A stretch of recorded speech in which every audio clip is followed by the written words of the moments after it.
I think this is the first meeting maybe y'all had here in several years, and I think it'll be a great program. Jim Johnson spoke to our group a couple of years ago. It was a great program, and I'm glad to see we've had such a great turnout. I'll turn it over to you. Well, thank you, Bill. Yes, sir. For those of you who don't know me, I'm Bill Mulligan. I'm the president of the Jackson Purchase Historical Society. And among the things we like to do are partner with local historical societies whenever appropriate, in meetings of joint interest, because our philosophy is this is not a competition. The more people we get interested in local and community history, the more people that will come to all of our meetings. And so we're in this together, and it just makes sense to work together. And I know the O'Brien County group is very active, and we're very proud to partner with an up-and-coming group. I guess they're on the way back, and we really appreciate your willingness to work with us and bring this together. I want to thank my longtime friend and colleague, Eric Reelfoot, who's actually handled all the details in setting up this meeting, and was too shy, I guess, to come up here and do this. Our group has been in existence since 1958. We currently have a 12-county service area, 8 counties in the Jackson Purchase of Kentucky, and the 4 northernmost counties in West Tennessee, excuse me. We will actually be back in Tennessee twice more this year. We'll be meeting at Discovery Park in October, a program on women's suffrage in Tennessee, which, if you're not familiar with it, is a very interesting historical story. And then in November, our treasurer, Marvin Downing, will be talking about a book he's done, which has to do with small town life, visiting among women. I think it's called 1,000 Weddings. It's about the social life in a community in West Tennessee. And Marvin will be talking about that book. And we'll have that book available to sign at that meeting. And you're more than welcome to come down to the Union. Discovery Park's not far, and you're more than welcome to join us. We have some information about our meetings, membership, and how to contact us. We have a website that has a lot of resources, digitized copies of books on the history of West Tennessee and the Jackson Purchase region of Kentucky, some of which are hard to find, and they're fully available digitally. We've published a journal for the last 50 years, and all the back issues are available through our website and Murray State University's digital resources. Full text, keyword searchable, absolutely no charge. There's no paywall. You can have access to any and all of that information. We have a Facebook page. We use that as a community bulletin board for local history groups. We post notices of meetings of other groups that we hear about, grant programs at the federal and state level or private foundation level that might be of benefit to local historical societies and groups, and other information we think would be available, interesting to the local history community. We try to make it available for a number of reasons. Largely the career I had before I retired, I get a lot of that information. And sometimes I wish I could turn off some of that information, but it keeps coming.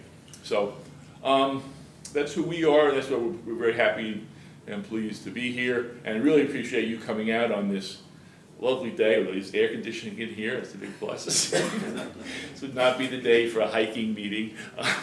And I don't know that this group needs me to introduce Jim Johnson to them. Jim is probably one of the more knowledgeable, if not the most knowledgeable person about Reelfoot Lake and West Tennessee wetlands and waterways, and has put his knowledge, preserved it for the ages in these 2 books, and he's going to talk today about his most recent book, Reelfoot Lake, Oasis on the Mississippi. Jim.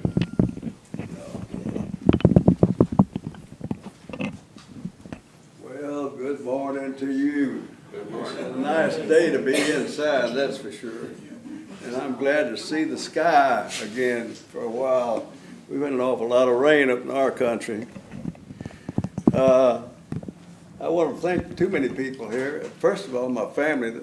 I would ask them to stand up so you could see them, but they'd let me turn over every table in here if you did. But I appreciate Dr. Eric Neuenberg from the UTM. He's lined up a couple of these things. And one thing about lining them up in the Obion County area is I do have a lot of family here, so it looks pretty good when I get to have a meeting.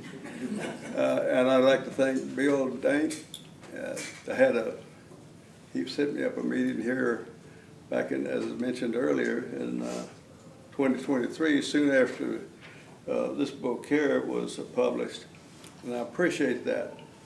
And I appreciate the Jackson Purchase Society. I was glad to be introduced to Bill. Murray, he's from Murray, and that's where I think they generated their society at Murray State University. And I was fortunate to attend Murray State University for a couple of years. Two lovely people there, instructors that I really enjoyed. One, some of you might know, Miss Ruby Patton. Have you ever heard of that name? Anyway, she was a literature teacher there, and I had a course under her, and I couldn't write a good letter. I tell you, it took me half a day to do that, but anyway, I had her course, and I think she got that patent name honestly. So I had to write a paper, and so I knew I couldn't do a good job of it, so I had some help. And when I handed in a paper, by the way, she didn't even look at anything but the first page. She said, "You didn't write this, did you?" And I said, "No, I didn't." Well, anyway, that was a lesson I learned. You know, you've got to earn your own way and get your own grades. But that was the beginning of my college career. And then Dr. Hunter Hancock there was an old elderly professor. I love that guy. He was my biology teacher, and of course, you probably don't remember him, but he was a fine fellow. And I couldn't, I had to leave Murray State. The reason was that the science of wildlife management and wildlife ecology was a new science. And I lived in Kentucky at the time, and there was no school in Kentucky and no schools in Tennessee that offered these kind of degrees. Tells you how young this career field is. And we bumbled and stumbled along the way, searching for the right answers and trying to learn how to manage the natural resources. And so we learned, you know, that the word ecology, the first time I ever heard it was when I went to SIU and in my first ecology course. And if you remember back in the 70s, back in those days, there were people carrying signs saying ecology now. They had no idea what it meant, you know. Someone was coming in? Yeah. Come on in. No, I'm not gonna sit there. There's a chair where, ready to go around. Little Dave Morris. Hey. Hey, Jim. My goodness, this guy right here, he did the definitive work on Reelfoot Lake. So anyway, I'll have something to say about him. But anyway, what we did learn, what we have learned since my career in wildlife ecology is that it's that top 4 inches of soil that's the reason you have all the living things on earth. If you don't take care of that, then there won't be anything else. Even the bottom of Reelfoot Lake. So the soil, stewardship of the soil is one of the biggest things you can do for this country. Well, let me see if I can get started here on something, if I can operate this new machine that Eric has allowed me to have. Well, this is the book, of course.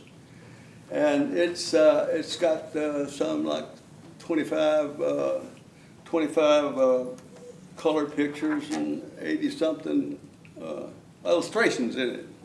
So it's not only my talk in there, but it's a lot of pictures. So I believe in pictures, and you're going to find out here. And so if you didn't bring your popcorn, you're gonna wish you had, or you're gonna have to leave, because this is longer than most of them. You know, the rule usually is if you got 25 slides, you've got enough. I got 100. Y'all hang on, as long as you can, and if you run out of, your seats get too hard, you can leave and come back, okay? As a matter of fact, we should have had an intermission. So the Reelfoot Oasis along the river, it's truly an oasis because it's the only natural wetland. There's not much natural anywhere anymore, but natural wetlands between the upper Mississippi National Wildlife Refuge and the Louisiana swamps. There's nothing like it. So there's something like 325 species of birds that come down the flyway, Mississippi Flyway. There's 4 flyways: Atlantic, Mississippi, the Central, and the Pacific Flyway. And the Mississippi Flyway carries about 40% of the bird life in the United States. It's very significant, and that makes Reelfoot Lake significant. Let's see what we got here. Purpose of it, yeah. Well, I guess the reason I decided to do this particular book was I had the first job I got when I was out of school was with the National Wildlife Federation. It's a private organization. You got the Ranger Rick magazine and some of that stuff you might be familiar with. And it was in the middle of the winter, and they said, Johnson, we'd like for you to set up a youth camp this spring, a national youth camp, environmental youth camp. We had nothing, zero. So you can imagine the hustling I had to do between mid-winter and spring, you know. So it was 240 kids and 4 sessions, and I wrote the program for them. And somewhere along the way that program, it was pretty successful. We never had an injury, and we had a great time. And the kids all over the country from the age 9 to 13. It was their first environmental youth camp. It's in Colorado now. And I don't know where else they moved it to. But anyway, it was from that particular program, and I thought, we ought to do something like that for Reelfoot, you know. It worked out so good. So part of this is a self-guided program, and it's mainly for the visitors, of course. But I tell you what, I would bet that some 80% of the people who live around Reelfoot Lake that are not hunters and fishermen have never been down the 4 basins at Reelfoot Lake. They don't know Reelfoot Lake. It's truly a wilderness. Yeah, so I bear a little bit on the creation of Reelfoot Lake, and of course a lot on natural ecology at some point in the book. See what else I do. And then of course I'm going to speculate a little bit about the future of Reelfoot Lake at the end of this thing. If you're still around, you'll hear that. And of course, my family was born and raised there. Shelby and Jennifer was a little bit late, but she was there too. And it was the most wonderful life I can remember. They looked at us like poverty folks, but we thought we were rich, you know. Every day was excitement. And the neighbors were wonderful. And now David has a different view of Reelfoot Lake gumbooters, I call them, which I was one. And he messes no verbiage in describing them very well at Soundberg and that side of the gumbooter. He does a magnificent job of the history. So I'm not going to dwell on that too much. He and Paul Vanderwood did an excellent job on describing the night riders and the history of that period that I will hit lightly in this book, but I hit some other things pretty heavy. It is gorgeous. This lake is just simply nothing like it. It is a creation. Nature makes no mistakes, and nature planned this lake twice. Once by an earthquake, once by the river. I'll show you something about that. And it's like 40 miles around this lake. And depending on what route you take through it, you go. If you take the channels, you might end up 15 miles from one end to the other. It's varies from mile wide to a couple miles wide. It is the 25,000 acres, approximately that now. It has changed since the early days. Since the very early days, it was probably 30 or 40,000. We'll talk about some of that. It's managed by 3 different agencies: the parks, the Fish and Wildlife Service, and the TWRA. We're lucky to have all of those guys here, and especially I like to make sure that we maintain and keep the Fish and Wildlife Service. We just renewed a lease. They had a 75-year lease. It expired in 16, and we renewed it. The state renewed it, and I think it's a very stabilizing organization for Reelfoot Lake. As David points out in his books, we were a little fickle sometimes about who ought to manage Reelfoot Lake, and so these guys are kind of stabilizing factors for us. So I was going to point out, I don't think I can do it on this computer. We'll see. That hash mark that you see up there, that's the federal. The state leased 10,000 acres or so to the Fish and Wildlife Service, but they couldn't lease you see the Kentucky land up north? We had no authority to lease that land, of course. The state didn't. They had to buy that land. And you'll find out later that at High Poo, the lake itself really goes beyond that tract of land, and there's about 1,000 or so acres up there in Kentucky. At High Poo, we don't own and we don't control, and it's a problem. The state parks has about 270 or so acres, but of course they carry a big program on the lake. And TWA runs the rest of it as a WMA. The creation lake. This, by the way, is my daughter, my youngest daughter, Kara, who just arrived from Nashville. We're happy to have you, daughter. And of course, there's all kind of lores about Reelfoot Lake, and one of them is how it created. Choctaw Chief Reelfoot, how it's got its name. There's a story behind that. In fact, there's a story behind every picture here. And I can't take time to talk about all the stories, but you will be familiar with some of them, and some of you might not be. But you're familiar with this, so no need to be going into it. And then it was first created by the Mississippi River. A river is a living thing. It's constantly on the move, constantly creating, constantly producing. It needs no management. It manages itself very well. All natural wetlands, all natural rivers manage themselves without our help a bit.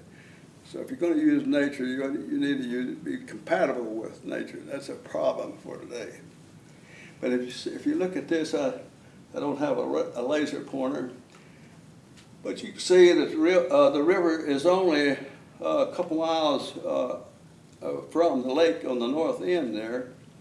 And before we moved to Jackson 2 years ago, Kathy and I lived on the north end of that lake, and we had a house right on the shores. And I could look across west of there, and I could see the Mississippi River from our house. So it's about 2 miles or so. What does that mean? No trees.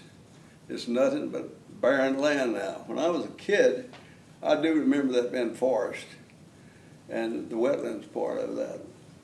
but that's all gone. And so is a lot of habitat that supplemented Reelfoot Lake, turtles and reptiles, of course. But not only that, but larger game, small game, and it filtrated the sediments and chemicals out of Reelfoot Lake. And that's the purpose for those buffer zones that you see around the lake. And then what you see there now is an old picture. But in 1985, we had something called a drawdown, which I authored, and it caused an awful lot of trouble. We did a lot of good, and I'm gonna tell you some more about that later. But anyway, it is a magnificent natural wetland, and I'll give you a brief idea here of how these rivers create natural wetlands. Reelfoot Lake was created that way. Since the river moved all the time, you see the little ponds look like on the opposite side of the river there. That's where the river used to run. But it gets tired of going in that direction, and for various reasons it needed to correct itself. And when it does, it switches over and leaves those part of itself as little lakes. And those lakes mature into marshes and various kinds of wetlands. And you also see, this is a segment of the Hatchie River, by the way, because it's the only river that we got in the 5 rivers in West Tennessee that might be considered to be semi-natural. Not even the Hatchie is natural, because the upper headwater has been channelized. So it has to accept a lot of sediments coming in from the watershed, and it hinders its naturalness, but it does a fair job as long as we don't put channels down through there. If you channelize the river, what it does is goes right down those meanders in a straight ditch and leaves the fragments of the river laying on both sides, and they die. And so does all that green timber. You see that timber that goes out, lively timber is all across the floodplain. Works very well in a natural system. It don't work with a dern in a channelized system. And all of the 5 lakes we got, the 5 rivers, 4 of them have been channelized to the hilt, and they don't function anymore. So considering that natural wetlands are created by natural rivers, that promotes a problem for us. And this, I show you this interesting shot here. This is the Bessie Bend, or Kentucky Bend, whatever you want to call it over there, that goes around close to the Missouri side. These are 500-year shots of the main channel. There's 4 different channels there. So you can see the river over 2,000 years, the main channel has been pretty busy, moving backwards and forth. And just to show you that the rivers move and they create. And the reason that it hasn't cut off that bend up there right now is because we got a levee there to prevent that. You know, again, we got to be careful tinkering with these systems. So it was created first, and that wetland ran from near Hickman up there all the way south to the Obion River, some 25 miles or so down through there. That was all wetland before the earthquake. And you know the history on the earthquake. And the whole lake didn't sink, by the way. You can tell, I could actually explain it in the book how I think it was created. The lower part of the lake, which was Lower Blue Basin, sunk about 20 feet, something like that. And when it sunk, it pushed up land and created a dam down at the other end. But everything north of that didn't sink. It was only that portion right there. And it was all wetland, and so when it pushed up that land, the river came back around, as some artist has shown you a nice picture there of what happened to the river. It backed up, went around, and contributed to the filling of this lake. So, and if you notice in that picture, see that little bitty cabin over there on stilts? there was somebody here in 1811 and 12, because the soda came down through the river in the mid-1500s. And so when I speak about the occupation or the settling of Reelfoot Lake, actually there was someone along that river over there long before the 1840s or in that period of time when we began to see a few houses show up at Reelfoot Lake. And that's not that long a period, you know. I'm happen to be 85 years old. A century don't seem like near as long now as it did when I was a kid. And you can imagine, Crockett left this country in 1835, the Alamo. 100 years from that date, I was almost born, you know. It's a good lifetime. All these things begin to happen. In 2 lifetimes, it just about takes up what happened since this country was nothing but wilderness. It's how fast things happen. We'll talk some more about that. The earliest pioneers was Rutherford. This guy Rutherford was a surveyor. You might have heard of him. And he was in this territory here in 1785 when he surveyed some of the old land grants, North Carolina land grants. Now, this was still Cherokee country then, but we were still in here running surveys on land grants that had been issued to military people in the Revolutionary War. So, you know, what was it, 1796 is it, that Tennessee was, became a state. 1818, before the Jackson Purchase, is that right? Jackson Purchase, 1818? 1819. Yeah. Huh? 1819. 1819, okay. Anyway, you see how this thing is not working in an orderly fashion. We were determined, of course, the manifest destiny to go west. And we still have that attitude a lot of times. Instead of taking care of our land, you know, as a story. There's a story about the village gardener who loved to garden, and he made a big, fine garden, and he couldn't eat it all, so he asked his neighbors, "Well, you come over here and enjoy this garden, you know." And they did, and the word passed out, "John's got a wonderful garden over here. Come over with us and get you something to eat." And first thing you know, the watermelons were all busted up, made of plants trampled down. There wasn't no garden left. And that's kind of how this country was back in those days. We just gobbled it up. And we didn't take care of it, you know. One of the best things, one of the best occupations, I think, of the west of this country here, and most of the country, was homesteading. Homesteading is a wonderful thing because they had a variety of crops, and they produced their family, and they were good neighbors, you know. And the only thing about the homesteading was that eventually they cut down all the timber. There was no forest left by the time 1870. It was woodlots. Even the woodlots have been desecrated, you know.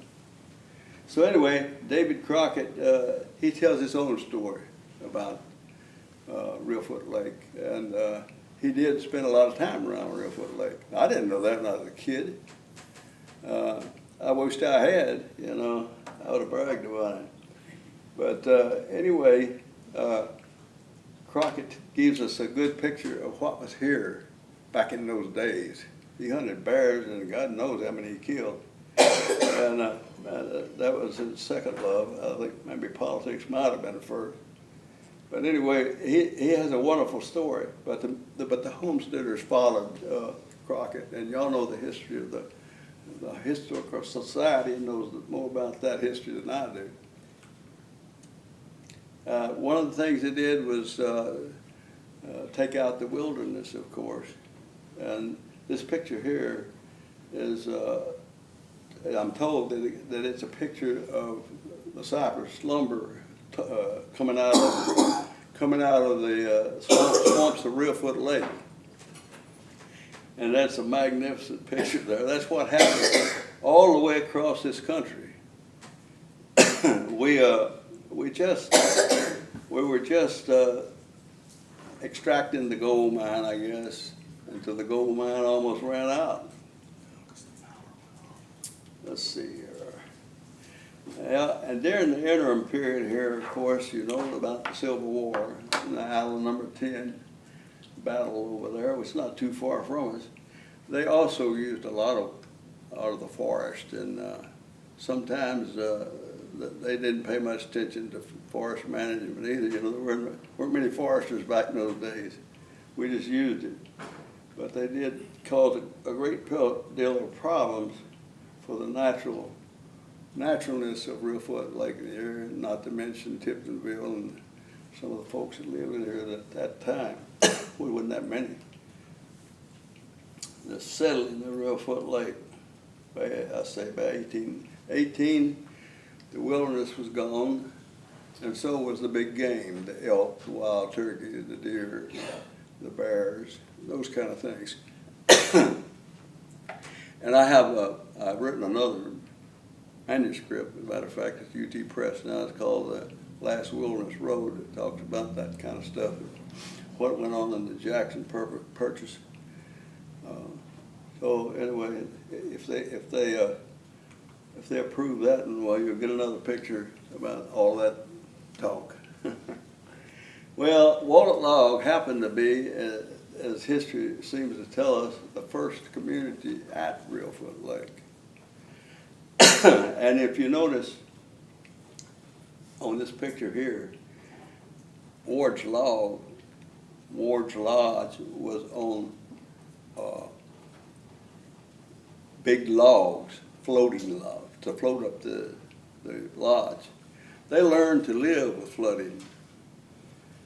So if they didn't have logs, which, now this is a heck of a picture here. I don't really know where it came from. But anyway, David, you might know something about that picture. Winfred's the one that came up with it. Huh? Winfred Smith's the one that came up with it. Was it? Well, Winfred Smith did a lot of things at Reelfoot Lake, by the way. He has a history that we haven't been tapped into yet. But anyway, that picture there came from somewhere, and there's no doubt that back in the very early days, this kind of shanty was part of life, you know. And we were pioneers. I mean, they were pioneers, man. And you will find out later that Wallet loggers were pioneers too. They lived about the same way. Commercial fishing, of course, was a big deal. And commercial fishing is a big history around Reelfoot Lake, and ultimately an issue that brought on the night riders. We'll talk about those sometime or another. The gumbooters were heck of a duck hunters. My grandfather used to tell me about the commercial duck hunting, and what a sight that was. I don't know what this it wasn't too uncommon to hear reports like they killed 400 ducks in 2 days. 2 guys did, you know. Well, these guys here, I don't know how many ducks they got there, but it was market hunting days, and they packed those things in barrels of salt, I understand, and shipped them to towns that wanted ducks. It was a big business until the Migratory Bird Act of 1918. Kind of slowed that down a little. That's all that slowed it down. You know, it didn't stop it. But I have a story in the book about guiding a couple game wardens. Me and another fellow named Spencer Powell. I was only 12 years old, something like that. There was so much activity at Wallet Log then that they ran out of guides frequently. And they would go and come call us out of school to guide these sports. We call them sports. And in this particular instance, Spencer and I happened to be guiding 2 game wardens who claimed to be Grand Ole Opry guys. You know, one of them played the guitar and one of the banjo, and they provided a lot of whiskey, and they bought a lot of ducks. They didn't buy any fuss though, because I saw one of them had a whip belt that was suspicious, and the other one had a pair of shoes that didn't look right. We didn't sell them anything. They couldn't have done much to us anyway. Anyway, that's another story. This here, of course, this picture here takes you into very turbulent years, many turbulent years at Reelfoot Lake. And I think David does an excellent job of this. He tells a story that don't need to be told anymore. He's definitive. And what you see there is a picture of Judge Harris's posse after the Night Riders became an issue. And there's a long story about how that happened. Commercial fishing, of course, was a big part of that. Hunting too, I'm sure. But Judge Harris, the Harris family, actually was buying up land all around this country then when there was nobody much interested in it. But they learned that if you could drain some of these wetlands, that you could make farm ground out of it and make a lot of money. And that's what they were doing. And J.C. Harris, father of Judge Harris, Judge being a given name, followed his father's program of buying up wetlands and draining them and making farmland out of it. And he was doing quite well, I understand, from David's book.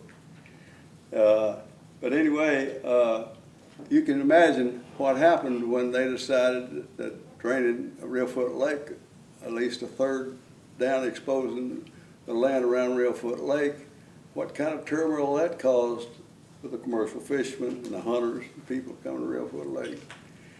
That ended up with the Night Riders. And I won't go into that story, although I do tell something about it in the book.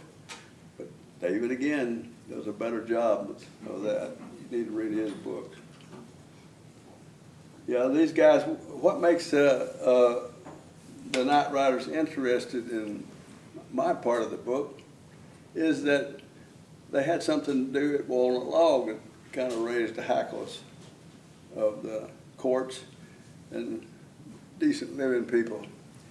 They hung one attorney named Rankin, and these guys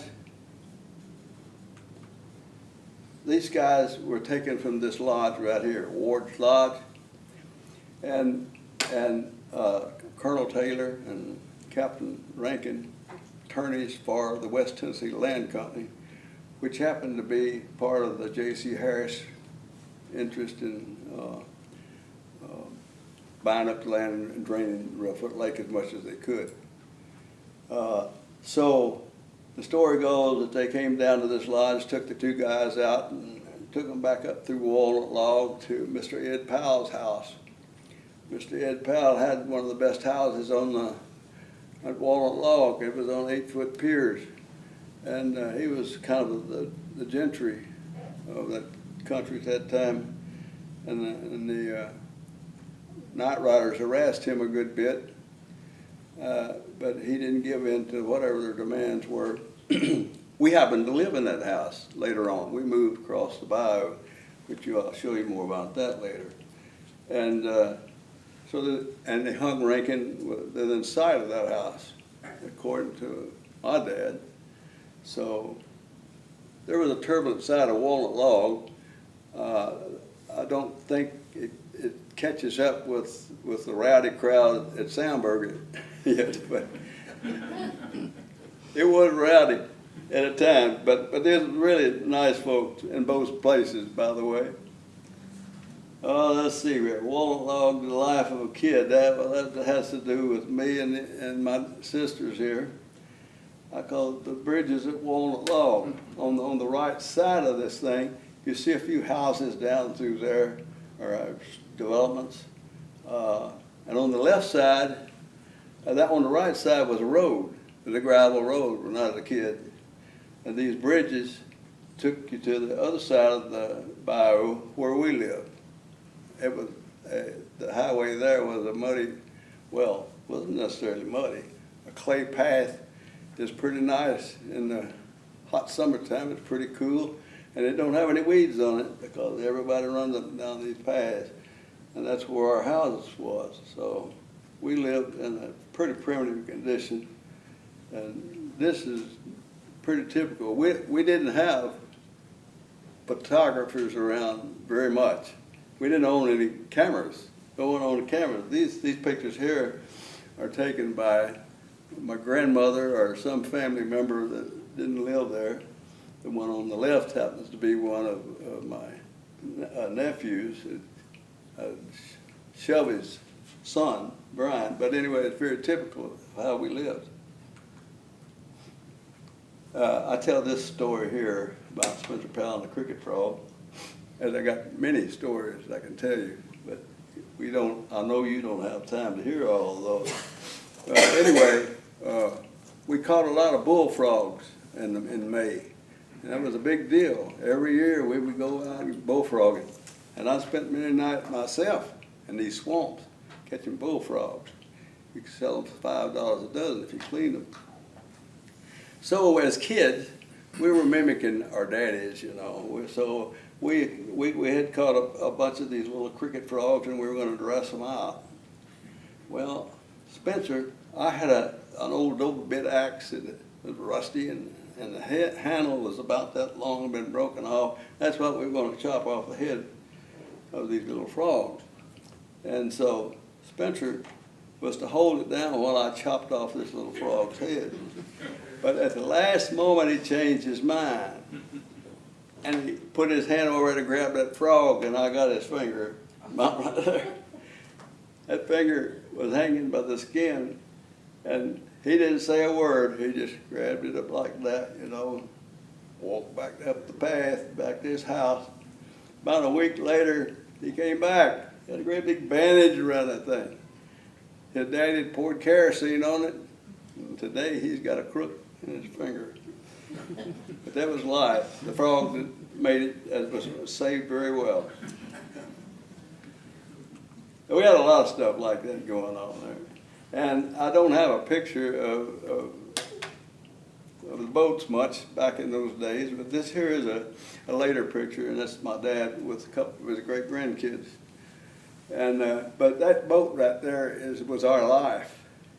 And I don't remember actually a motorboat since when I was a kid. I don't remember one. We used these boats and skiffs, sometimes skiff for commercial work, catching fish. And there's a story in the book that I won't tell all of that story. But anyway, my dad and I were going up to the bayou one winter day. It was January. I mean, it was cold. And this bayou we call the slough was about 8 feet deep then. And when it rained, it roared. This thing tumbled, and it was a real river. And actually, that river right there was cut off. The Mississippi robbed a segment of that stream up above Hickman, and you can still find the Bayou de Chene up in Kentucky. It was a real river. And anyway, I sat on the bow of the boat because that seat there was in the way of us raising commercial gear. We had some set nets up the way, and every time you have a big rain like that, the fish would come into these bayous headed for spring spawning grounds, and we would catch the daylight. We'd fill up these barrel nets. So we were going up the stream to raise these nets, and I was sitting on the bow of that boat, and, which was allowed. We were used to doing that, you know. And Dad happened to hit a sleeper log, one that was big log that was floating just beneath the surface of the water. When it did, off I went in that turmoil. The boat went spinning down the way, and Dad ran up to the boat, front of the boat, looking for me, you know. Couldn't find me. But he noticed that if you look at the front of there, there's a rope on the front of that boat. That rope was jingling. He saw it moving, and for some reason or other, he decided to pull it up, and my foot was in that rope. That's how I got out of that jam. There's more to that story, by the way. This is across the bayou. It looks pretty shabby right now, but it was a very exciting place. And this is a winter scene, which is pretty tough. And you see to the left in the lower right-hand corner, that's the bridge rail that goes across the bayou. And this was right at the Walnut Log Canal. And this was a very active place in summertime particularly. And you see the boat dock there just on logs, and you could pull your boat up on the doggone dock and go in there and get your bologna sandwich and ROC cola. And they would also had Wednesday night Tarzan movies there. You could get, I think it cost 5 cents. So it was a big deal, that store right there. It was kind of the pulse of that side of the Walnut Log. I call them the Huckleberry Finn crowd. These guys here happened to be Huckleberry Finns before we were. So I happen to know, I think I know those 3 guys on the right, but they were teenagers by the time that I came along. But that's the kind of crowd that we had. And this is an interesting shot here. It looks pretty shabby, but it was not. Heck, it was a good life. And there you see the boat there. This has happened to be at high water. That guy that's standing up in that boat, is you see 3 or 4 people on the walk up there looking at him and talking to him. And they were going to go on that bridge. He obviously was going to have to get down because that water was quite high there. But the story really is about Miss Lula Powell, Shillings, I'm sorry, Miss Lula Shillings. And when I was a kid, I was forever running up and down that bayou with a string of fish, you know, and sometimes they're that long and sometimes they were a little bigger than that. But anytime I came by Miss Lula's place, she'd say, "You come in there, hon, we'll clean them fish up." And she'd help me clean them up, big, small, in between, didn't matter. And she would put those on a big iron skillet, cook them up, and we'd have iced tea and a slice or 2 of Wonder Bread. It was a good life. What a kind person. Now, there's another story right here. I don't know if I got time to tell that one or not, but one of the things I did when we moved on the other side of the bayou, and even before, was catch snapping turtles. There was a big market for them back in those days. And during school, I would get up before the sun come up, go raise my turtle nets, come back, put them in the box, live box, run down to the road and catch the bus. This particular day, I had an awful lot of turtles. And I was in a hurry, and I heard the bus coming off the Chickasaw Bluff over there. I started throwing these turtles in the live box when I hit the landing. I was standing up when I hit the landing. And there was a big one up in front. And I was watching him because he's the biggest turtle in the crowd. But his tail was toward me. And when they crawl up under this bough, it gets quiet. And they get pretty non-aggressive, you know. And so I threw all these turtles in the box and reached under there to get him where the tail was. The mouth was there now. And I hate to say it, but he got that finger right there. And he didn't bite it off, but he held on for dear life.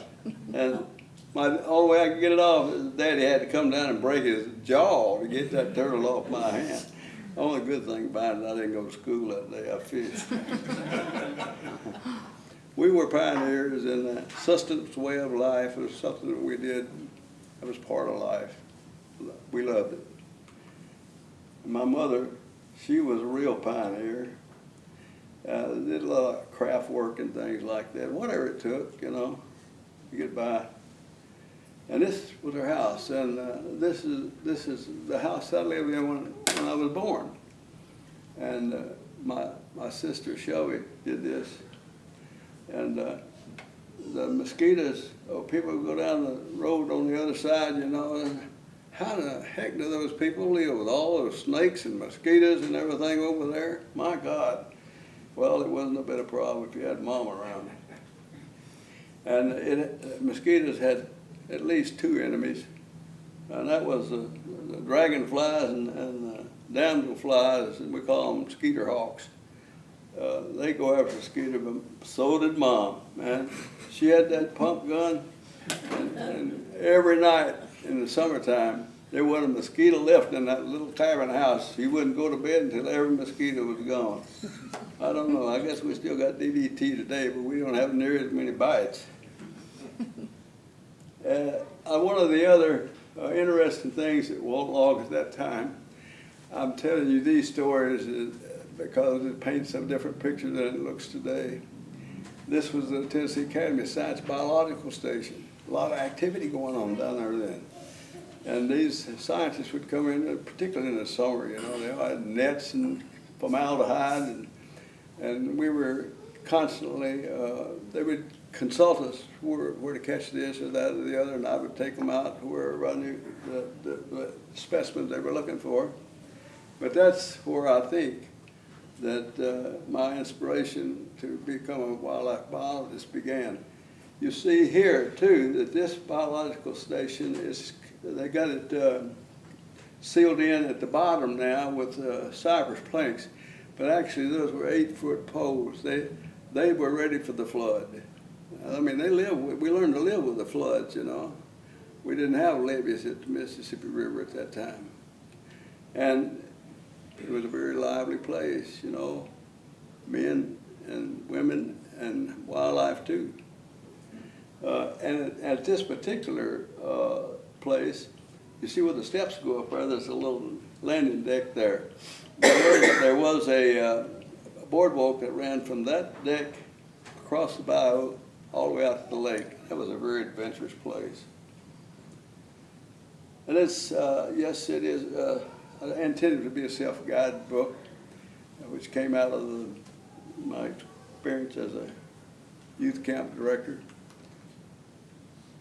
And you can go on your own, or the Park Service has these adventurous trips from time to time. I guess they still do. Takes you back into the interior, and they're awfully good trips.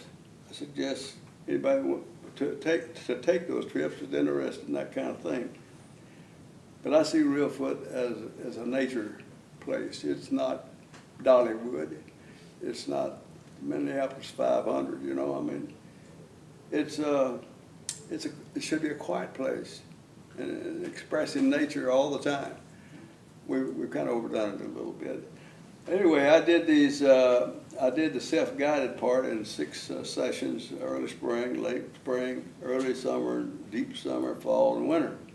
And so that's the way I set up this the book to advise the visitors and adventurers. And of course, in early spring, crappie fishing is a big deal. And you can see the one on the right. Some of you are familiar with that. That's spider rigging. It's like a spider coming down the lake, you know. Yeah, nice fish caught. I'd say that Reelfoot has some 25 miles of canals and bayous and waterways, boat trails that you can explore. It's a wonderful adventure to go down these things, and particularly in the early spring, and particularly when we didn't have motorboats. Now the problem that bothers me today is we got 150 horsepower engines. If it wasn't for stumps, we'd have ski daddies, but we don't have ski daddies. So it's not any fun to have one of those things come down through those canals. They call them ditches, but ditches drain water and canals is for navigation. That's what this is. I have a little problem with that. And you get shots like this, you know, the shine the muskrat, and the thornetary warbler. It's not uncommon. It's part of life and wonderful life. And I took most of these photographs. I stole a few from other people. but they were mostly historic ones. I took this shot. The pileated woodpecker, he's a resident. Now, of course, that's just a sampling of what goes on in the spring. Late spring is this. There are birds like this one, migrant birds that are very secretive. You don't see them very much. We call this one the shackpoke. He's actually the least bittern is the proper name for him. But we call it shackpoke for some reason or other. But he lives in the native cutgrass. Cutgrass gets its name because if you go up the grass, it don't cut. If you come down the grass, it's like a razor. And so it kind of keeps folks out of the grass, for one thing, but it doesn't keep these guys out. They nest in there, it protects them. And small game and birds do a lot of nesting in these habitats. We have now some invasion going on, something called the water willow. It's a woody vegetation that tends to overrun these native vegetations, and that is a problem of the modern day. Snakes is always an issue at Reelfoot Lake to everybody, but most of Reelfoot Lakers, some are just as scared of them as they are New Yorkers. So there's this on the left, of course, a little green snake, and that's a spatterdock bloom, which you can see this time of the year. And the one in the middle is a mud snake. We used to call him a stinging snake because at the end of his tail, he had a bony-like tail that was very sharp. But I don't see anybody ever getting blood drawn by a mud snake's tail. But we thought it was the most poisonous snake at Reelfoot Lake.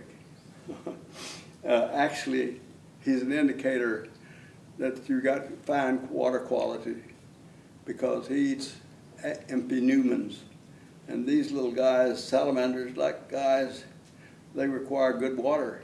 You have to have good, healthy aquatic condition in order to have this reptile. I haven't seen him in I don't know, 15 years. Anyway, the one on the right, you of course know about him. He's got a nasty attitude every now and then. But I don't know if anybody's been bitten by a cottonmouth at Reelfoot Lake except Gene Powell. And he picked up one out of a turtle net, and it was just a small snake. He got over it pretty quick. Here's another problem right here, though. This is called a jumping carp, a silver carp.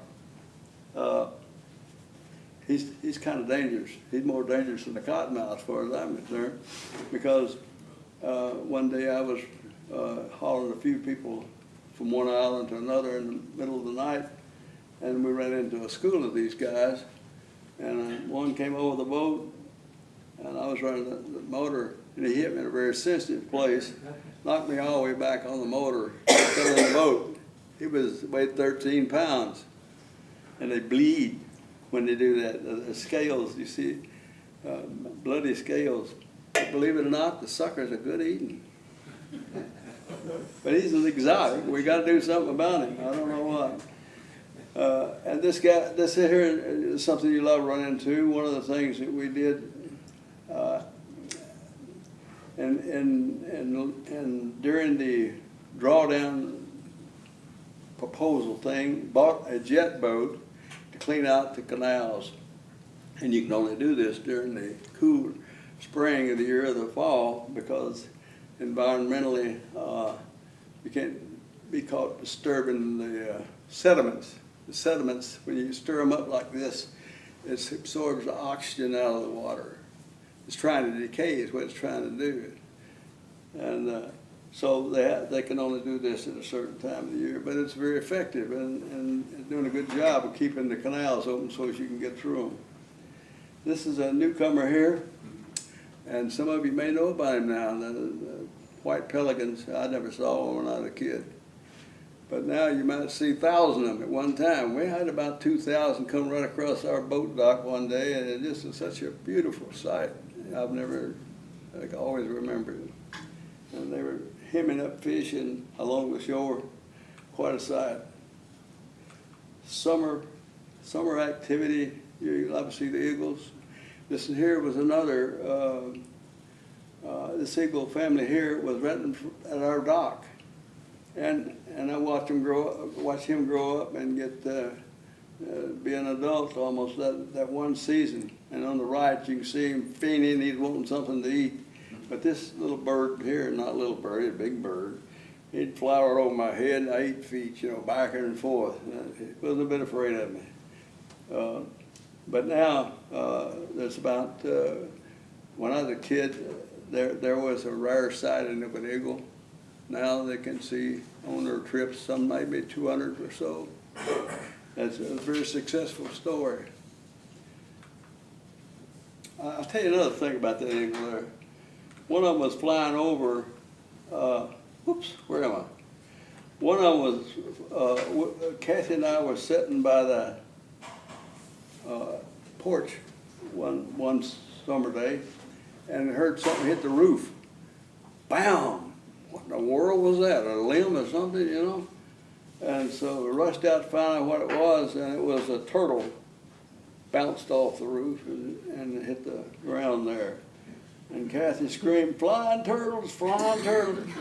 No, it was an eagle. It was an eagle. He picked up that turtle. You see some of these beautiful shots like this when you drift down the lake. You just be quiet, ease along. I shot several shots of these Forster terns with a 400 lens. And this is another story. And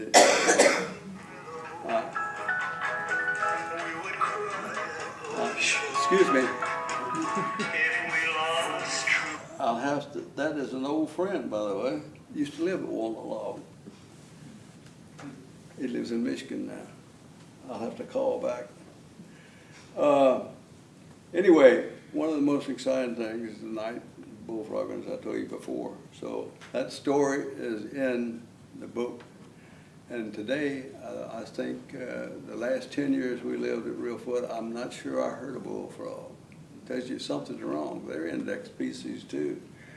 These are soft-shell turtles.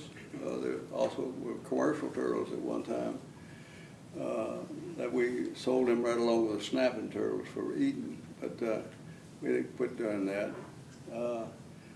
And this little sucker, he's not little, sometimes he's that big around, you know, and they run like a streak of light. You try to catch one on the ground, forget it, he'll outrun you. But it's a beautiful time of the year, and you see various kinds of flowers, buttonbush on the left, and pickleweed on the right there, but that's just a sample. Lots of them. You see the baby turtles. Spent many days as a kid, all day long, by myself, a jug of water and a biscuit, catching baby turtles. You could catch them, at that time, sell them on 5 cents a piece. Today, I mean, later, not today, because they've outlawed that pretty much. Sell 25 cents, you know.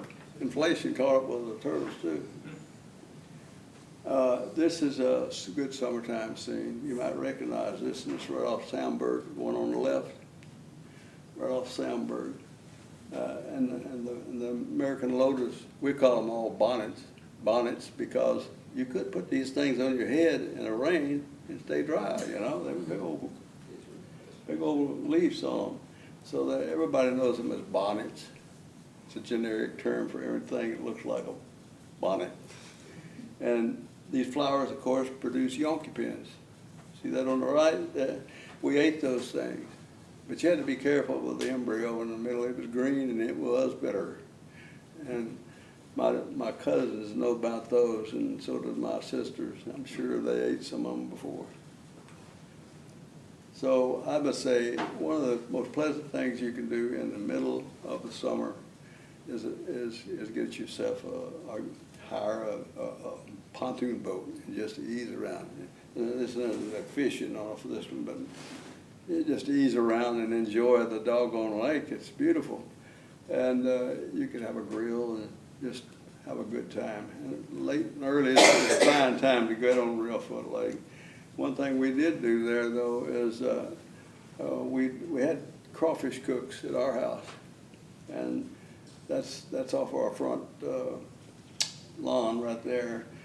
the Robinsons having to draw down water off of their fields in the summer, and these crawfish would move to the ditches, you know, and the ditches were teeming with crawfish. And believe it or not, another pleasant thing to do in the summertime, I enjoyed it, and families did. We would early or late in the afternoon, just before the sun set, it cools down a little bit, we'd go to Hickman, get on the main levee of the river, and just ease down the river, and you see the summer fog kind of rise from the ground on your left. 2 miles that way was where we lived in this particular scene. Wasn't many trees there. I don't know if there was a dozen trees in the whole area. It had been that's floodplain land, I understand, and that's what this levee is protecting. On the right is probably the wildest land in Lake County. That's between the levee and the river. I see quail there. I don't see quail anywhere else now. I see quail over there, and deer, and eagles nesting in that area. And there's beautiful beaches over there on the river. You find a place to get to the river, and we used to go over there and sort of camp out on these beaches. Prettiest destined in Florida. Here's a site. This slide here has got a dozen stories. Won't get into all of them, but you do see the stumps there, and that the egrets are on, and they're there because there's fish there. And those are not stumps; they're snags. Down in the lower basin, 18 feet down to the roots of these. So they're not. We always thought of them as shallow stumps, but these prevent a lot of ski daddy activity. Now you have to be careful going through there, you know. And but the trees don't live in the water; they die. And so these poor cypress trees, they not necessarily have been there since the earthquake, because they sprout on the old stumps sometimes and grow. And eventually it's going to catch up with them. Though you see the buttresses over there, expanded buttress on those trees. That is adaptation to their flooding. Right under that buttress is a bunch of adventitious roots, little tiny roots, bunch of them. And when the water gets up to that level, they can absorb oxygen out of the water, and that helps them survive. The only other way they could survive is to give them periodic drying, dry it down to their roots, and that gives them a little juice to last another 10 years or something like that. They have to have this, they have to have oxygen to live. But they're always in a state of dying. And of course, what a beautiful scene that you can see this Reelfoot Lake still. Fall, that's Kathy, my wife, who just had to go somewhere else. This is at Ellington Center. If you're going to take a trip around the lake, a good place to start is there. And you see those cypress trees out there, the buttresses that go down to the top of the water. That's what I'm talking about. But the beautiful copper-colored leaves that fall are beautiful at Reelfoot Lake. Nothing quite like it. And of course, they have a good museum there, and it's a very beautiful setup. You see a lot of history there. You could. I don't know what it's like now. I haven't been running there a while. But this is early morning shots here in the fall. Another still at low water. And you see that duck blind has been camouflaged. They're ready for the hunt. But one of the things I did like to do was go up on the Chickasaw Bluff, which goes down Reelfoot Lake, and in the fall, and see the beautiful colors. And there are a few vistas up there that you can see all the way to the Reelfoot Lake and in the river in one shot. Gorgeous place. And if you're more adventurous, you can go into the interior of Reelfoot Lake. Joe Gwynn is about 6 feet tall, and you see some of those cypress knees nearly as tall as he is. There's some of them as tall as he is. So it looks like a Alice in Wonderland picture, you know. And there's a few old big cypress trees left there that woodcutters couldn't get to, couldn't haul out. Beautiful place to go in the fall. At the time, you would start seeing some of these snow geese arriving. When I was a kid, it was rare to see a snow geese. You could hear them come over, cackling all the time, but they didn't land there. But things change, and now you might see a million of these things out in those fields in the deep winter time. But they arrive. Some of them arrive a little bit earlier, and this is at Black Bayou Refuge, which is a state or refuge, one that I had something to do with. I don't see it, and I happen to say, I don't know if this is the point I want to talk about that, but the last 3 years that we were at Reelfoot, there's times I went over in the winter, I couldn't find a single duck. Something is going on. But I had years prior to that, these were I shot these pictures right off our dock. Strange phenomenon. These ducks got so tired they just landed, and they'll sit right there on the ice and try to recoup, you know. It's amazing. But even the mallards are kind of in a fix now because they're carrying, 40% of them are carrying domestic genes. And that means that the ducks don't quite make it back to their summer nesting grounds. They end up in these ponds and places like that. They're becoming less wild. We don't know where that's going to go. We'll see. And here, the skies are absolutely absent of waterfowl. This happens to be at Long Point, the federal refuge. We also have a tower like this down at the Black Bayou Refuge that I was just showed you earlier. In fact, here's a shot at the Black Bayou Refuge. That's a lot of ducks. And that's what I saw in the early stages of that, from say 1985 to 2005. That thing was loaded with ducks in the winter. You have to pay attention to those things. This is a shot off our dock at Gray's Camp, District Winter Scene. And some more winter scenes. That's Kathy on the far end of the lake, on the south end of the lake, which many of you are familiar with. And you get a good cold January spell, and you have these ice-capades, I call them. Anyway, they're beautiful. And the shot in the mid there is, that's a shot of the Air Park Inn during one of those snowstorms. Gorgeous. And of course, the shot up to the right, you know what that is. That's where I cut my teeth in the wintertime. I could not wait to get out and shoot, join the duck hunts, you know. It was a very exciting time, and they got some problems there these days. Some of them I've dealt with, and I don't know if I'll mention them in here or not, but as I've said, quality at Reelfoot or nothing is my motto. Quality recreation. It has to be fun. It has to be enjoyable. You have to get along with recreation, and we allowed it to go too far. Sometimes you see this, you get a shot like this. Not often, but he is the biggest predator we got. The only predator, the top predator we got here, except man. And this is I guess I'm gonna run into that story. This is Joe Carter's blind. We had many happy days here, cooking and waiting on the ducks and just having a ball all day long, worn out at the end of the day. And couldn't wait for the next one. But this is the period, yeah, that I would mention to you.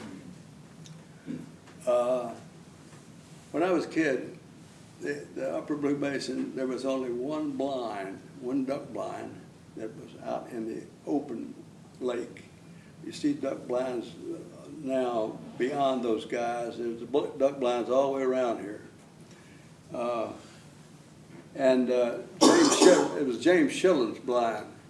And he only built it big enough that barely 3 people could get in because they was afraid they would scare the ducks out there. But he put out a bunch of decoys, and they wouldn't have, and somebody had to take the boat off because that would spook them for sure. You know, you see a place there for the boat. It's not covered yet on that blind there, but there was no boat blind there. Somebody had to take it off. Guess who that was? Cold winter day. I would take the boat off 300 yards back out into the grass, and they would be there by a nice warm charcoal bucket eating sandwiches that Mama had cooked up. Good Lord, having a great time, and ducks covered them up. And but I would not resist that if they just let me go with them, you know. Eventually, they realized though that you can build a blind, a boat blind there, and it works very well. But what happened was everybody was looking at that situation, and first thing you know, there were duck blinds everywhere, and a not too happy situation. There was always a yeah about something, you know. And so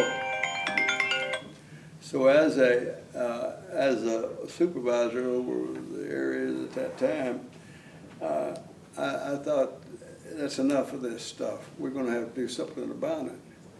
And so put some regulations on the blinds and put a distance on them, 200 yards apart, which wasn't my idea. 200 yards may not be enough if you're just looking across open water, because all you're going to do is create chaos between the two blinds, you know, and it don't work. If you had a timber strip down between them, you might let that one go, but not out in the open water where you could see each other, you know.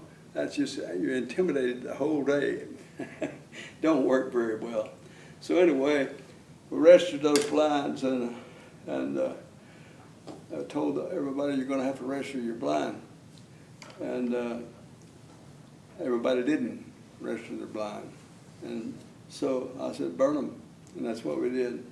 They said, you can't do that either, and we did. And now we're having a lot more peace. But as you recall, here's a quote on at 2020 that I wrote in the book.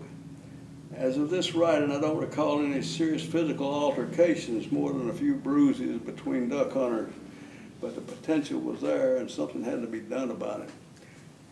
You remember the incident that happened in 2021, the year after this.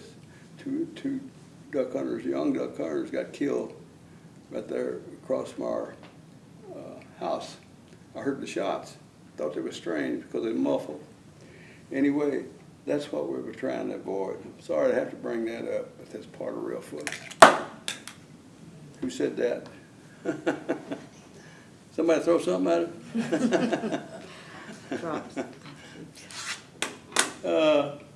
Well, things have been happening at Reelfoot that I'm unhappy about, and other people are unhappy about, and I made some people unhappy. One was, I thought the air park inn was a lovely place.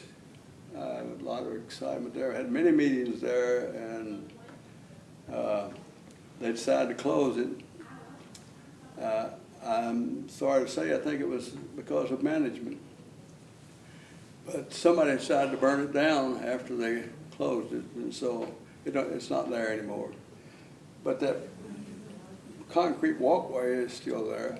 They probably made a mistake by building it out over the water when they should have built it on the land and put the walkway out so people could walk out and see the lake, you know, and it would be no problem.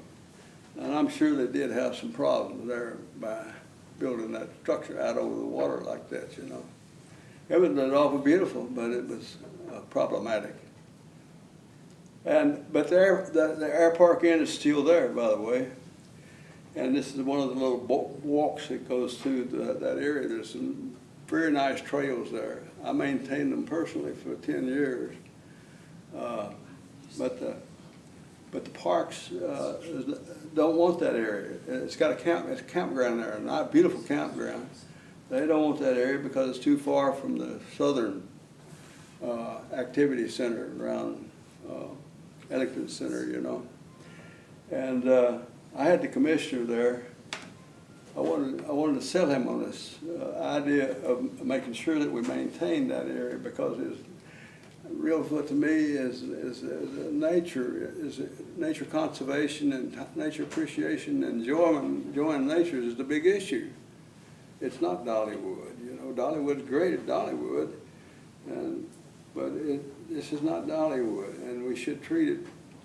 One of the big problems we got today with the youngsters is that they no longer appreciate the outdoors. You don't see them playing in the yards much, or climbing trees, or out doing anything, you know.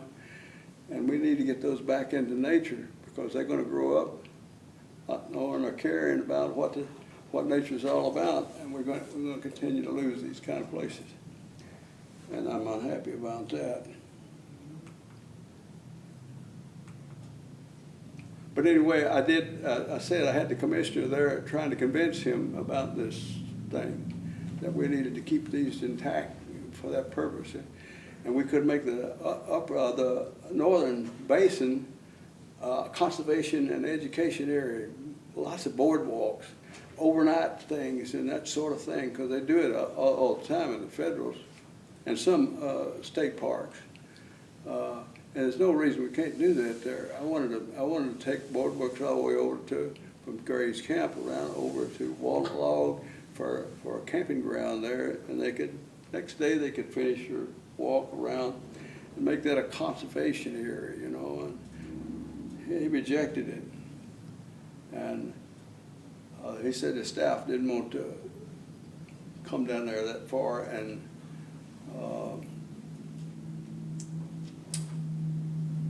I think turn it over to the TWRA as a wildlife management area. I said, we got enough.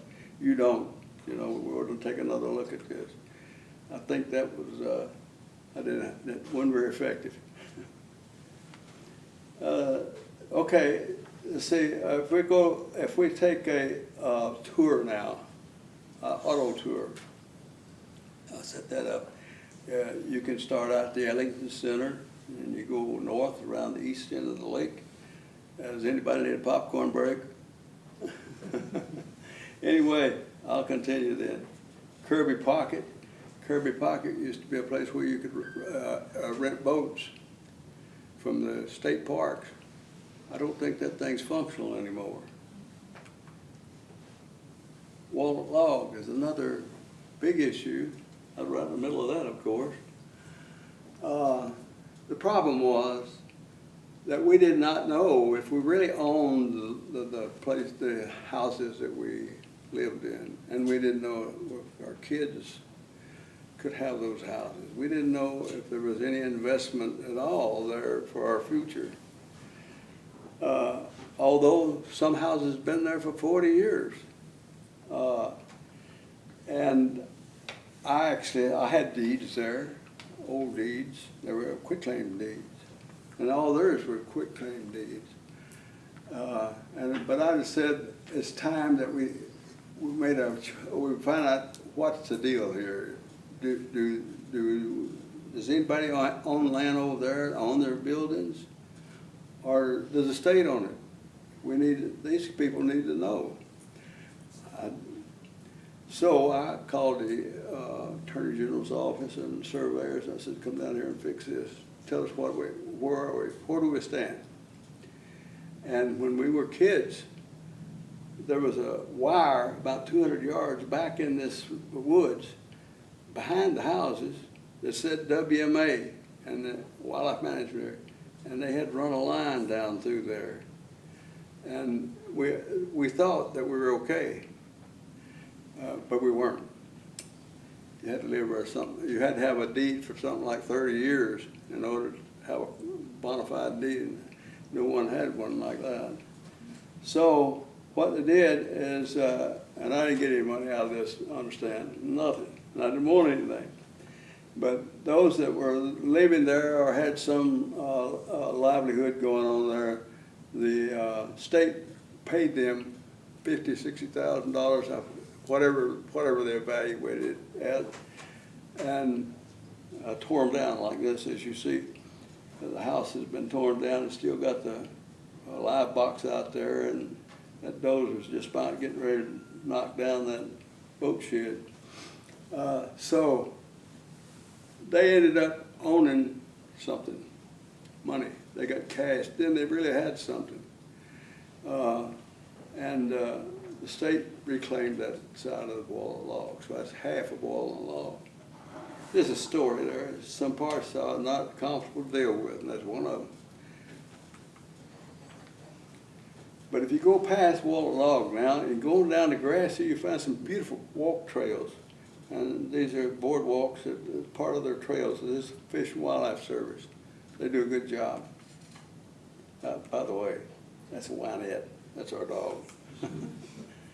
And Reelfoot has had some several movies you may be familiar with. Mystery Lake, Rain Creek County, Little Taylor, some of that crowd.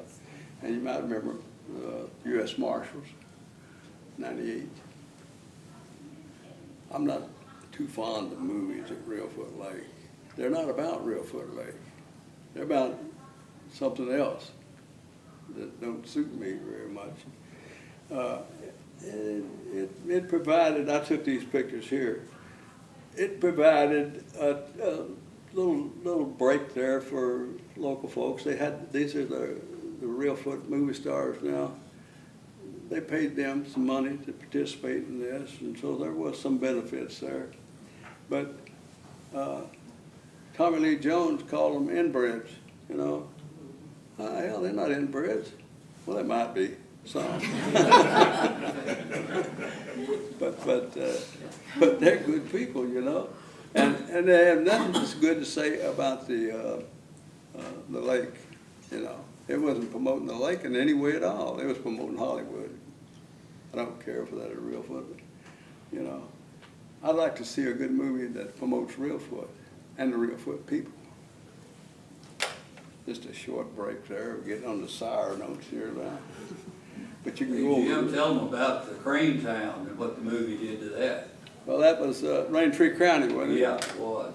Why don't you tell them about it? Well, no, you go right ahead. Do you remember? There was a large rookery at Cranetown, and that movie, when they went in there, you can imagine how Hollywood does things. And of course, I only have the reports. Some I've read, and I think Dr. Smith has done a bunch of that. They blew out, they dynamited some of the ditches and did all kind of things right in the middle of that rookery, which has made a beautiful scene, you know, and a lot of excitement. But when they left, so did the egrets and the rookery. It disappeared.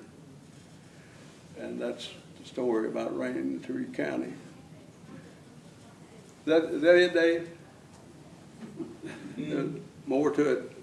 No, that's it. They just needed a scene with all of those wildlife in the air, so they blew up all of the nest of the, they call them cranes. They're really egrets. They call them cranes. They were egrets and all kinds of shorebirds and they're nested in that rookery, you know.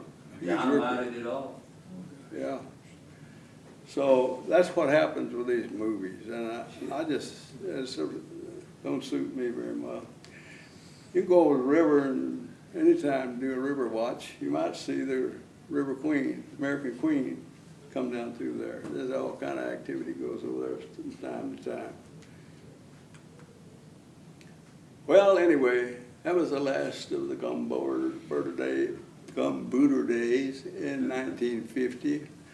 When I turned about 17, and I would have been 57, by that time it was over. Our sustenance way of life was over. The commercial fishing had hit bottom. You couldn't sell turtles, and probably shouldn't sell turtles, and no bullfrogs anymore. Commercial fishing, sport fishermen had outdone the commercial fishermen. It's many restrictions. They couldn't make any money. So most of the commercial fishermen are there now just do it because they can't resist doing it. Give the fish to the neighbors most of the time. But it's still a source of food, you know. And that's my dad, by the way, on one of the boardwalks, and he was a gumbooter. Those golden days, what I consider the golden days are over when really had a wonderful life there. You got time for this. This is a perspective. And I'd say that Reelfoot Lake, as gorgeous as it is, and as gorgeous as it's going to be for many years to come, is in trouble. It needs help, and it needs the local population and America to help it. It's filling up with sediments, and there's been, the only thing that's been done since the 1985 drawdown situation, which I got in trouble for. They threw rocks at me through Soundberg, got some of David's folks down there. They weren't all that way. But anyway, there's been nothing done since then. We did a lot back in those days. Maybe I might tell you about some of that. But anyway, this is still a gorgeous place that's worth saving. As you see, one of the things that pictured here is an aerial shot I took of the river and Reelfoot Lake. It's that close. It's that close. I don't see any reason in the world why we can't put some culverts under this lake, under this land between the lake and the river, so that when the river gets back up, it will allow some flow through this Reelfoot Lake and come out the other end. That's what it takes, something like this. Flowing water is what nature does. And if it's stable water, it don't last long, because in the spring, it's going to rain, and that water's going to come up. In the fall, it's going to dry, and that water's going to go down. And that's how this mysterious thing called Reelfoot drawdown came about. I could see that happening to the wetlands. There are no native wetlands anymore in our country, because we've manhandled nature. The rivers don't work natural. Nothing works natural anymore. This is as close as we got. There's a place called Caddo Lake, C-A-D-D-O. As a matter of fact, this thing was done in the COVID period, and there's a few mistakes in there, and one of them is Caddo Lake is in the back is spelled C-A-T-E-O, Caddo Lake, I think. Some things like that, you'll find that in there. But anyway, you need flow through this lake. Caddo Lake has a flow through it when it rains, and it dries out. And this is a lesson to learn, you know. The rivers, you see the rivers, they flood in the wintertime and in spring rains, and they dry up in the fall. And you see green trees living across this floodplain. If you come through there and cut channels through it, though, you destroy all that function, and all the trees die. The river can don't know what to do. It goes chaotic, and it kills all the timber and all the wildlife. Fishes go to hell, so forth and so on. And the flooding is worse than it was when it began. There's a big story there that y'all ain't got time to hear. I understand that. One of these days I'll tell that to you, though, if you've got time. I list here some of the things that we need to pay attention to. That is biological orphan. The river was the mother. It is the child. They've been separated. So that's a problem. And so we talk about to kind of correct it a bit there. The encroachment on the floodplain, on the lake itself, too much clearing. Agricultural land is fine, but put agricultural land where you can raise corn without having to destroy the wetland, you know. I mean, I'm all for it. We farmed ourselves. But this is to the treasure here that you really need to take care of. And we've been encroached too far upon it. And you're ruining something that I mentioned back earlier, the ecosystem. When you mess with the ecosystem, you mess with everything that's good for mankind that comes from nature. And that's what we've done. And Reelfoot Lake is one of them. The encroachment of the forest. We need more buffer zones. We just about got those buffer zones, by the way. We do like that in Kentucky. But Mitch McConnell didn't agree with that. And I don't mind being a Republican, but he didn't agree with that. He took the side of somebody else up there. And we never could purchase that. We couldn't get Kentucky to purchase it. Kentucky couldn't purchase it because of the politics. Their conservation department was all perfectly willing. So we're still short of being able to manage all of Reelfoot Lake with these kind of things. And that's it. And one of the main things is there's a lack of action. Everybody is going to sleep about Reelfoot Lake. We need to wake up if we want our children to have this wonderful wetland available to them. They did, as I mentioned earlier, they learned to live with it. Pioneers, the flooding, the Mississippi River was fine. You know, they knew that it meant a good economy. Here's another one of my Shelby's pictures that I think she did a wonderful job of it. This is the lodge that we knew as children at Walnut Log. The Walnut Log Lodge and the bug house, so-called bug house. It was a lively place. I'm telling you, it was nothing like you see now. And can we stand to do without all of these things, you know, commercial fish, sport fishing, wildlife viewing? I don't think we want to. I was mentioning this little point here. We're getting close to the end. I say natural freshwater lakes like Reelfoot are vital to the nation's prosperity, health, and biological needs. We forget that, and you know, when I mentioned earlier, it's the top 4 inches of soil that maintains life on this earth. If you don't take care of that, then you ain't gonna have life, because you're messing with the ecology. These bugs and these fungi and everything that it takes to make a good topsoil feeds the nation, feeds the world, including wetlands. Reelfoot Lake, if it doesn't go through its drying and flooding period to manage the bottom muck layer in this lake, then you won't have a lake. And Reelfoot now has a problem called hypereutrophication, which is a fancy word for no oxygen. No oxygen. Oxygen goes down when you have so much organic matter down here trying to decay that it can't decay. It saps the oxygen from the water. So nature takes charge of that problem by drawing it down and letting the sun dry, the wind dry it out in the sun, and return it to soil. Then it produces organisms that fish and everything else can use. And you raise it back up, it lasts good for a while. It's got to go back down again sometime or another. Do the same thing. A cycle. It's not that big a mystery. Of course, I had problems convincing my people of that a long time ago.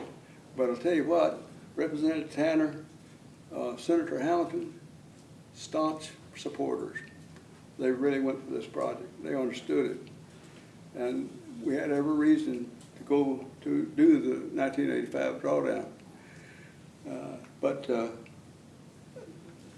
But it was stopped by this little thing right here. I think some of you may know, or my old friend George Bunch. He did not like the drawdown. For what reasons, I don't know for sure. But he took it to court. And he had some smart attorneys. And they said, well, TWA, you can't do that because that's a federal project. And if you, even though you got the feds to agree with you, they're supposed to be doing the drawdown. And if they do the drawdown, you got to do an EIS, an environmental impact statement. It's a monster. It took 10 years, 3 years to get the thing developed, 10 years to argue about it. But in the end, it said, go ahead and do it. But you got to take care of a few things. You got to transfer the campgrounds that you're gonna flood over to some solid ground where it won't flood. And you gotta take care of a few sewage problems, a few things like that. But that was it. We got the authorization to do it. But the problem about an EIS, the environmental impact statement, it costs millions of dollars, is that after 10 years, it's obsolete. You gotta do it again.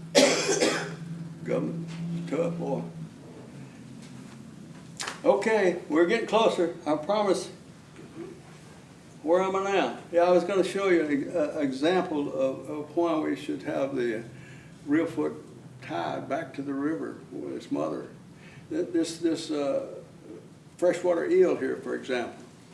David probably knows about them, but if you ever raise a trot line, you get these things on and they slime it 30 yards that way and 30 yards that way.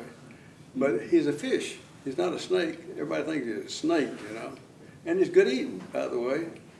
But this eel comes into the Reelfoot Lake and it might stay here for 20 years. But then it's got to go back to Sargasso Sea, out around the Bahamas, to where it lays eggs and hatches. And then it stays out there a while, and then the young finally work their way back to the river, come back up into the lakes, and, you know, those kind of cycles. And he's not the only one. These other fish. And these rivers and lakes feed the oceans. And it can feed it with pesticides and fertilize, or it can feed it with nutrients. You know, see? That's where we are. That's called ecology. Well, I know I've stepped too far into this, but I told you it's going to be long. And I just have a picture here of the UTM professors that I love very much. One of them mentioned is Dr. Winfrey Smith, but this happens to be Andy Slager and Professor Henson, Wesley Henson, great guys. And they got more data about Reelfoot Lake than anybody.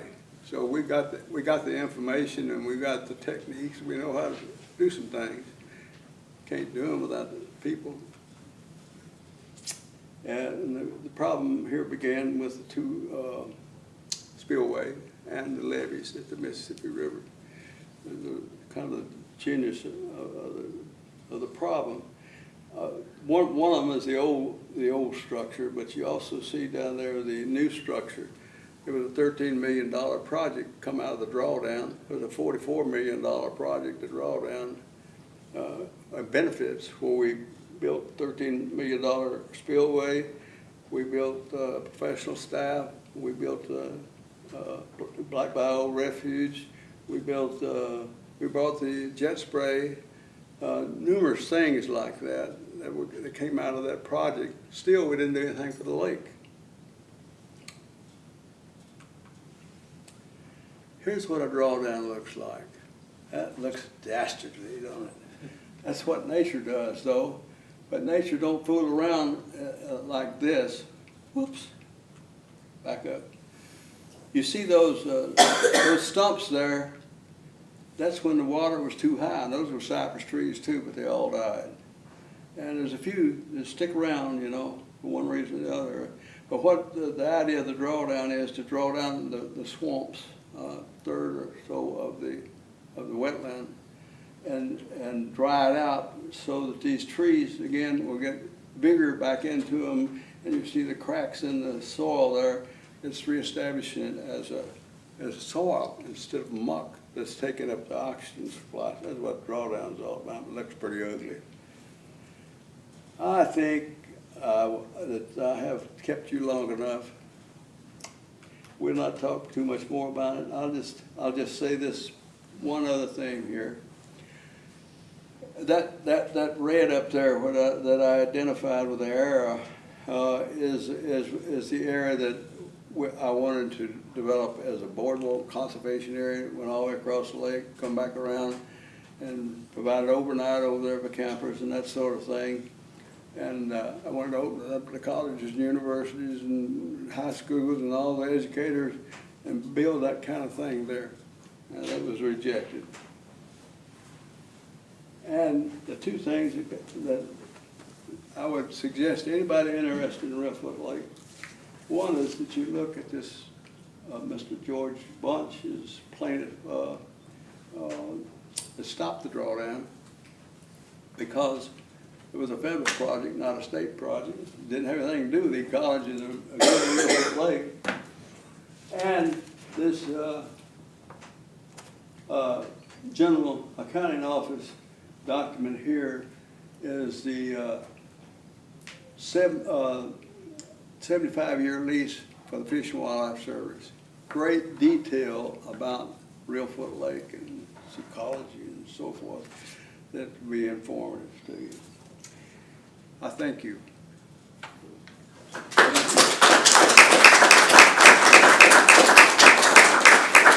Well, thank you very much for a very informative and thorough presentation.